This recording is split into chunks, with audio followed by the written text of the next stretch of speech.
Growing a business is kind of tricky right now. Supply chains are squeezed, tariffs and trade policies are dynamic, and cash flow, it's tighter than ever. You need clarity to come out on top. Without it, you risk falling behind. If only you could hop in the DeLorean and see the future, right? Thankfully, there's NetSuite by Oracle. NetSuite has real-time forecasting to help you move ahead with confidence. This is your AI-powered business management suite and the #1 cloud ERP. Trusted by over 42,000 businesses, NetSuite brings accounting, financial management, inventory, and HR all under one roof. It's your single source of truth, giving you the data and control you need to move quickly. And with AI built in, you can automate the busy work and focus on strategy. NetSuite helps you see what's stuck, what it's costing you, and how to pivot fast. If I were running a business with a lot of moving parts, I'd use NetSuite for full control over everything. Tame the chaos with NetSuite. If your revenues are at least in 7 figures, download the free ebook, Navigating Global Trade, 3 Insights for Leaders at netsuite.com/SPI. That's netsuite.com/SPI. You spent months building towards launch day, but when the clock hits 0, your site crashes. Bots swarm, and loyal fans rage on Reddit. That's not good. Fanfare was built to stop that. Fanfare is the drop platform made for high-pressure moments, stampede-proof infrastructure, verified waitlists, and bot filters that actually work. Instead of refunds and rage, you get retention and revenue. And that sounds great to me. Your next launch shouldn't be a gamble. Get Fanfare's 5-step hype drop playbook and learn how to bulletproof your drop at fanfare.io/playbook. Again, that's fanfare.io/playbook. Hey y'all, it's Pat. In case you haven't heard one of these before, you're about to hear a special Teaching Friday episode. We love our SPI Pro community so much. There's so many inspiring members of SPI Pro. So these episodes are one way we put them in the spotlight. These are bite-sized episodes. In each one, you'll get to learn something powerful from a member of our own SPI Pro community. Right now, we're actually about to celebrate our 2-year anniversary since launching SPI Pro. And the way the community has grown has been absolutely incredible. It's a fantastic way for entrepreneurs to connect, collaborate, and take their businesses to the next level. So if that happens to sound like something you'd be interested in, this is the right time to apply. We're all about value, not scale. So we're actually capping our membership, and we're getting really close to that cap. And now's the chance to get in and apply. So if you want to get involved with other entrepreneurs like the one you're about to learn from, this might be your last chance for a while. You can head to spipro.com to apply. Again, that's spipro.com. And now just sit back, get ready to learn something awesome from this week's guest host. Welcome to the Smart Passive Income Podcast, where it's all about working hard now so you can sit back and reap the benefits later. And now your guest host. He's the only male in his entire family whose name doesn't start with the letter J, so he answers to just about anything. Finley Robinson. Well, welcome to the SPI podcast, wherever and whenever this may find you. My name is Finley Robinson, and it is a privilege to get to spend some time with you today.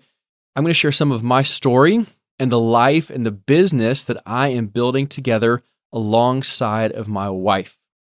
See, about a year ago, I decided that everything that I had been hearing and learning from Pat and his team over the years as I'd been listening to them and following them, I was doing it. I was going to pull the trigger. I was going to go all in, and my wife and I were going to go full time into our online business together.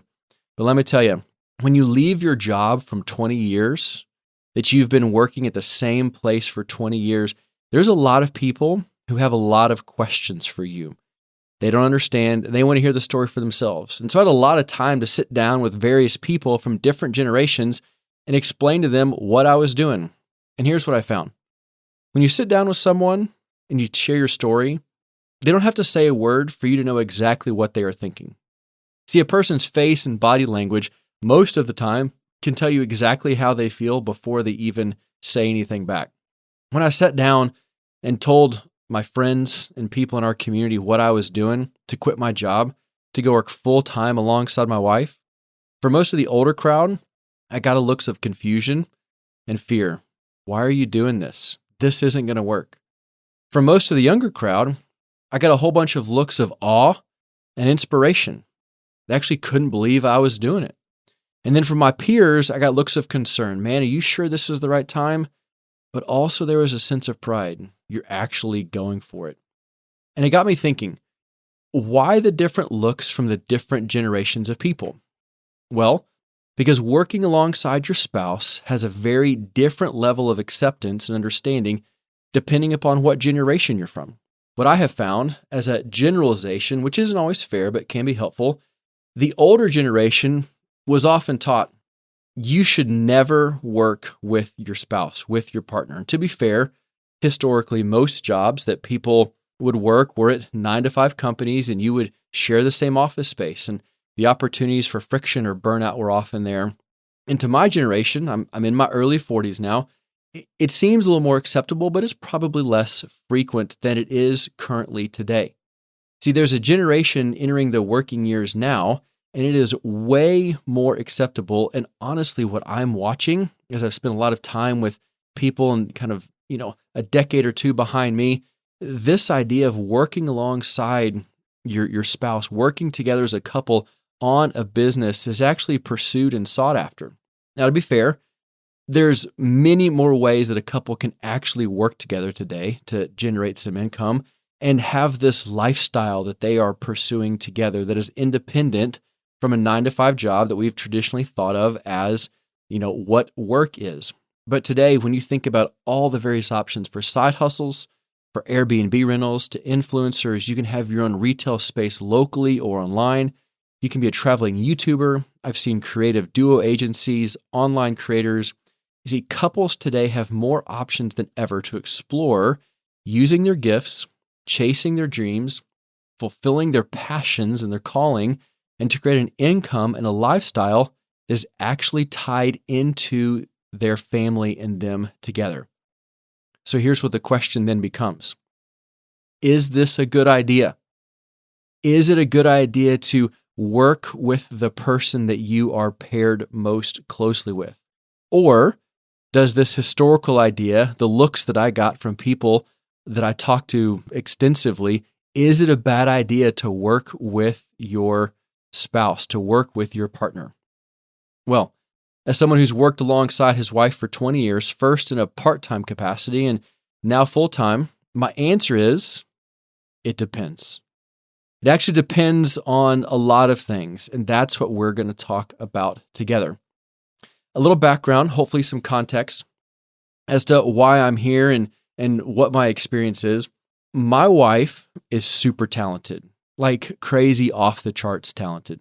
She's creative, she's winsome, she's warm, she's artistic, empathetic. People feel like they've known her for years after talking to her for 10 minutes. It's amazing. She started and been profitable at 3 different businesses in our 20 years of marriage. First, she was a painter, and then she was a photographer for a long time, and now she is a fitness creator and has her own online website, betribalfit.com. The only problem is, my wife, as talented as she is, she would do all of this for free. She would just give it all away. And actually thinking through how to turn her gifts and expertise into a business is not something that she would ever consider, but that's where I've come in. See, I've heard of couples and partnerships like ours as framed as having 2 different types of people in this partnership relationship. One person is the wow personality, and the other person is the how. Honestly, it doesn't take a PhD to figure out who is who in our family. She brings the wow, and I bring the how. I help bring strategy and systems to her gifting. A lot of times I sit down and think through scale and figure out how to leverage technology or different ways that we can create a business around a lot of her gifts. My contribution isn't nearly as exciting or sexy, but honestly, it's necessary for both of us to contribute in order for our business to work. But here's the kicker. We've actually been able to do this, to create a profitable business that we are both living on at this time without breaking our marriage. Now, there are some things that have almost broken our marriage, but that's a whole different podcast, to be honest. I would say, from our experience, that working together has actually strengthened our relationship. It has brought a special kind of joy and bond that we now share because of it. So back to our question. Is it possible to have a successful business and healthy relationship together? My answer is yes. What I've experienced and witnessed in other people, I would say yes, it is possible to have both. But how? What is needed? What do you need to consider, and what do you need to embrace if you are going to be this kind of couple on this kind of journey together? Well, I've got 3 different checkpoints for you to consider for anyone who wants to explore this further. First, checkpoint number 1 is the need to simplify your priorities. Second, the discipline to stay in your lane. And third, you're going to have to find your own balancing act. And we're going to look further in depth at these 3 ideas for the rest of our time. So here we go. Checkpoint number 1. If you are a couple who's considering this or has embarked upon this kind of journey together, you're likely a person with dreams and goals and gifts and desires. But the first challenge that you're going to face is that of your priorities. I actually have a love-hate relationship with the word priority. I think that everyone uses it because of its power and what it means to something. This needs to be your first priority. I think we've actually lost so much of its punch because when everything is a priority, nothing is. See, if we have a lot of priorities, we say we have a lot of priorities, what we actually don't have a lot of is honesty. Because when you make 12 things a priority, that means nothing is. And so the first challenge, the first checkpoint that a couple is going to face is that of your priorities. The question is, how do you only have a few true priorities and commit to seeing them through to completion? Sometimes your priorities are going to be different, and you are going to have an honest discussion as a couple about what your true priorities are and what they should be. So my first action step for a couple on this journey together who's dreaming about this is you are going to have to make sure and write down and clearly define your priorities. Priorities pivot when they're not written down and defined. You're having a conversation. Hey, did you send the proposal? And oh, by the way, what's for dinner? Hey, who's picking up the kids? And did you get back with that person about the brand deal? It's so easy to have your priorities for the day, the week, the month move all over the place if you don't write them down and define them. You can never do as much as you dream in 6 months, but you can do far more than you think in 5 years. Most couples think that their high capacity and their ability to do it all at once is a great asset. The truth of the matter is, what we have found, it's actually costing you, it costs me more in the long run when I don't sit down and simplify my priorities first. Once you've made progress on this, once you've established your set of priorities, the second thing that you have to do is you have to take the position of someone who is serving the greater good, serving the team to see those priorities actually met. When you're working on something together as a couple, if you view your partnership as leverage for you to get more of what you want, to get more financial success or recognition, or to move to a direction that you want your family to go, if you are looking at your partnership as something that you are going to get out of it, you're never going to get there. You're set up to fail. You have to view your partnership together as something that you are contributing to as a team, and you have to take the position that says, I'm going to serve in the capacity that I can to see that our dreams and goals and priorities are met. So, when faced with a mountain of priorities, all these different things on the table, the first thing you have to do is you must simplify what they are, and you have to take the position of a servant in order to meet those dreams and goals. This is the first checkpoint that you've got to decide, are you willing to go down this path? Checkpoint number 2, the different gifts that you bring. You see, in my family, we get close to dinner, and my wife and I have a staring contest as to who is actually going to get up from whatever we're working on and go make dinner. And I found myself a few nights ago in this very situation. It was around 6 o'clock. My wife and I, neither of us had thought about dinner. And we looked at each other and decided who is going to do what at this point. I drew the short straw. Actually, that's not true. I kind of like whipping it up. I like the challenge. But I decided, hey, I'm going to look in the fridge, look in the freezer. I'm going to pull off something that I'm going to cross my fingers and hope magically makes 5 people happy at the same time. About 30 minutes later, I'd thrown something together for dinner. And as my daughter was sitting there, just eating dinner by the spoonfuls, she turns to me and she says, hey, Dad, how are you just so good at everything? Now, honestly, I don't think I deserve that much credit about her statement. But in fairness, the prospect of her opening up the fridge and making her own dinner or eating leftovers was greatly improved by what I made for our dinner that night. So I told her, in fact, I'm actually not good at everything. She asked me further, Dad, but what can't you do? Well, I quickly and decisively said, I'll tell you something. There's something I can't do at all. I am a terrible dancer. I have bad rhythm and have no confidence whatsoever. I would rather speak to a room of thousands of people than be in the center of a dance circle at a wedding. That is very true. And the fact that I can't dance, honestly, isn't that big of a deal, except for one fact. My wife is an amazing dancer. She kind of wishes I was a lot better. She was on the dance team at an SEC school in college. She moves like a goddess, and I move like a tree trunk. It's honestly an ability that I will never have. In fact, my wife and I are so different in so many ways, it is laughable.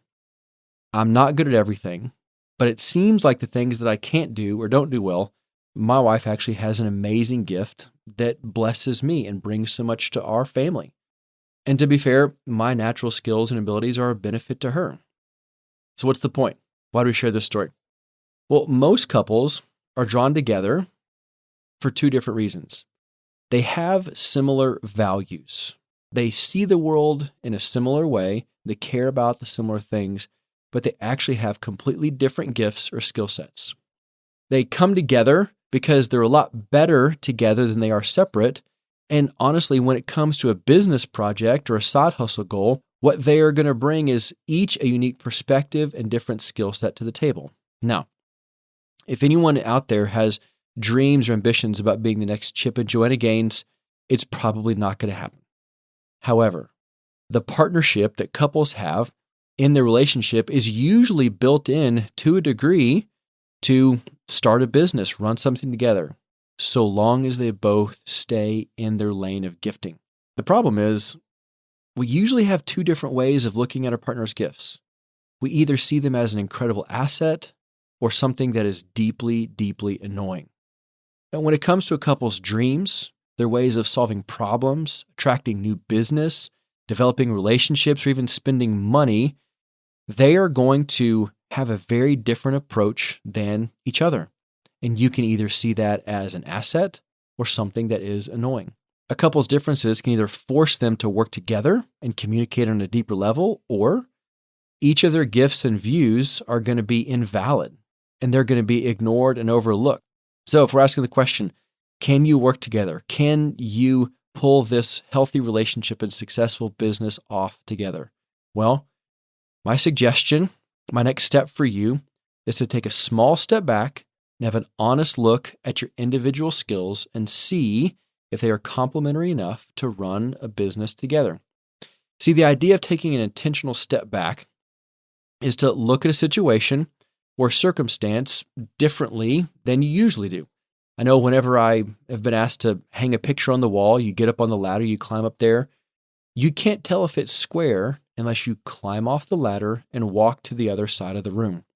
So an intentional good step for a couple who is already doing this or considering doing this would be to take a small step back and to spend some time learning about each individual person's gifts.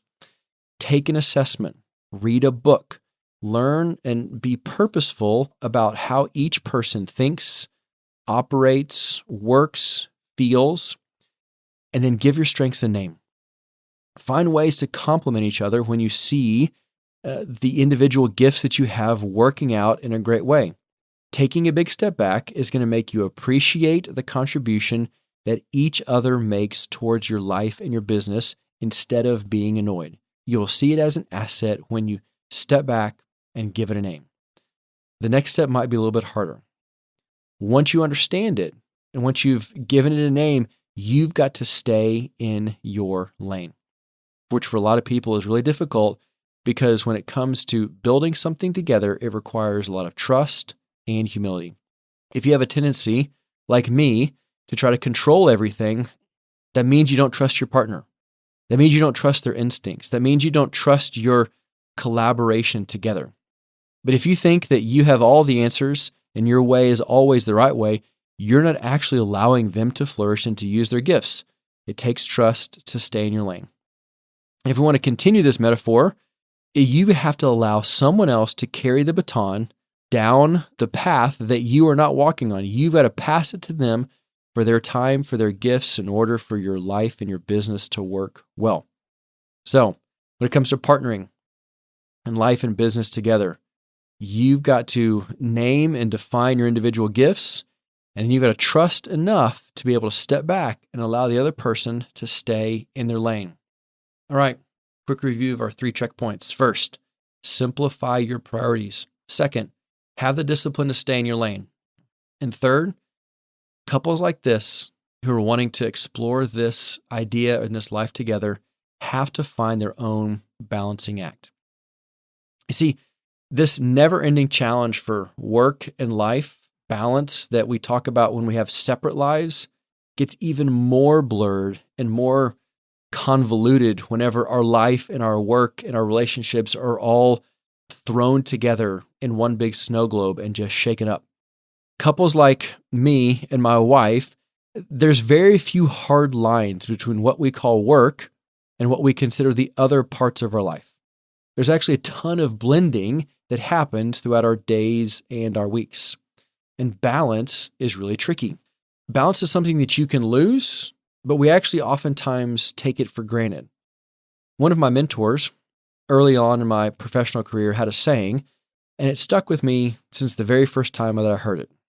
He probably said it to me once a year for 15 straight years because it needed repeating that often. And here's what he would say.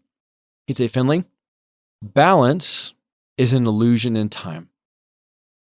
I'll say it again. Balance is an illusion in time. His point was this.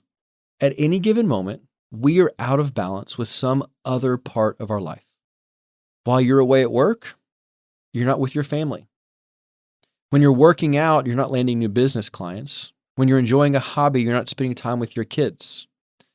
I think the second part of his statement has always been helpful. If balance is an illusion in time, balance is actually only achieved over a period of time. Over the course of your seasons, you need to have hours, days, weeks, and months where your investment in your body, your mind, your family, and friends and relationships are all each given the priority and the focus that they need. Balance is only achieved over a period of time. So what about couples who work together? The first thing that I would say couples need to know is that blending your worlds together has some pretty significant upside and some downside. What we have found is that riding together in the car, eating a meal, drinking coffee, or even laying in bed, we're present to talk through dreams, plans, strategies, all the different scheduling things that have to happen. But the problem is we're available actually at a really high frequency to be coworkers on our work. And there's sometimes where I'm just not in the mood to talk about something, but my wife is. She'll bring something up that all of a sudden she feels is super urgent. But for me, I'm going, we can put that off to another time. I'd rather focus on our kids' game or whatever it is right now. We've actually gotten in a fight. We were at a track meet and we were waiting between events the other day, and I wanted to show her something that I had made. And she's like, why are you bringing this up right now? I totally should have known better. See, this availability and proximity doesn't always mean that someone is open, either mentally or emotionally, to talk through what it is that you want to bring up. So you have to be aware of that. There's a lot of tension that availability can actually create. So what do you do about it? You have to find the appropriate time and the appropriate space to talk about work things and to talk about family things and to talk about other things. You've got to be able to connect in ways that aren't just centered around your work or your projects together. Each person is going to have their better times of day, their better work hours, and the way in which their mind works, in which they want to talk about the various parts of your relationship and your business together. See, the temptation can be to always be moving the business forward because it's up to you to do that. But the truth of the matter is your relationship, the relationship part that isn't tied to the business, actually needs space to flourish as well. You've got to put away the laptop and you've got to play with the kids. You've got to have a separate hobby that isn't just the business that you're working on together. You got to invest in friendships outside of your business world, just in your community, something that isn't transactional, something that brings a deeper kind of grounding or community to your life. You've got to spend time doing things that you enjoy and make sure that your relationship stays alive and isn't just centered around the business that you are building together. You got to connect in different ways than just what you guys are working on. So if you want to find a healthy balance between your work and your life together, you got to know it can only be achieved in the long run over a period of time. And the health and success of both are going to be determined by how much intentional time you set aside for each thing. So back to our original question. Is it possible to have a healthy relationship and a successful business that you guys have blended together into this thing that you call your life? I say absolutely. Is it easy? Absolutely not.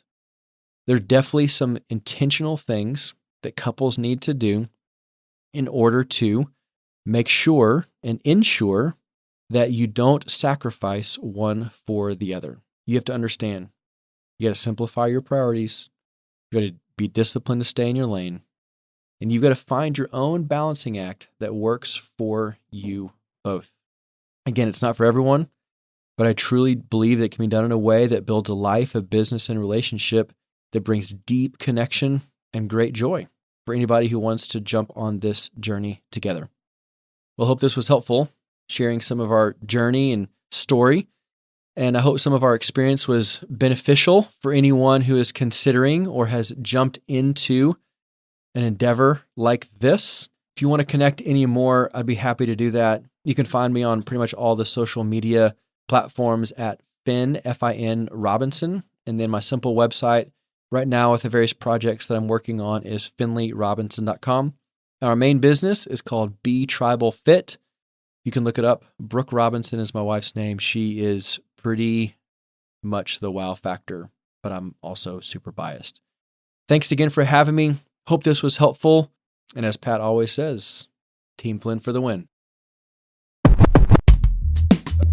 Thanks for listening to the Smart Passive Income Podcast at smartpassiveincome.com. I'm your host, Pat Flynn. Our senior producer is Sarah Jane Hess. Our series producer is David Grabowski. And our executive producer is Matt Gartland. Sound editing by Duncan Brown. The Smart Passive Income Podcast is a production of SPI Media. We'll catch you in the next session.